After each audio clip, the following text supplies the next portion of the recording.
some breaking news in the past few moments. This is from the US Embassy in Russia that is warning of a terrorist attack that could take place in Moscow within the next 24 hours. It's been repeated by the UK Embassy there, and it urges citizens to avoid large gatherings over the next 48 hours. It says it's monitoring reports that extremists have imminent plans to target large gatherings in Moscow to include concerts.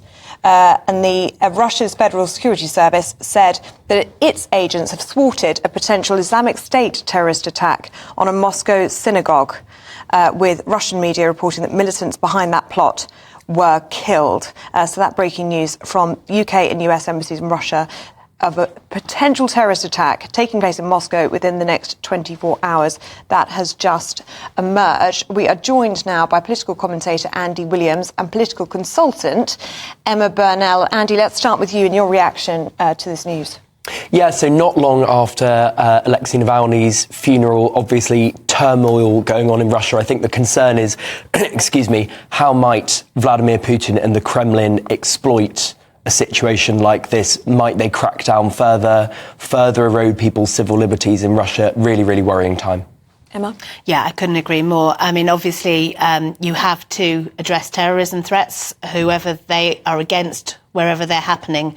But we know we're dealing with a very repressive state in Russia, and these terrorist threats can easily become a threat to the citizens of Russia and their right to stand up to Putin.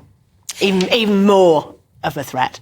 It does feel like an increasingly dangerous world that we're living in at the moment, doesn't it? Yeah, absolutely. I mean, I'm old enough to remember 9/11.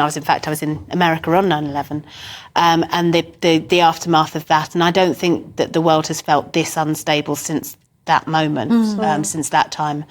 And I'm also, because I really am quite old enough to remember when the Berlin Wall came down, and the hope of freedom that followed that, and the idea that terror was, and that bipolar world was over. And I'm afraid that was a very, very naive hope. Well,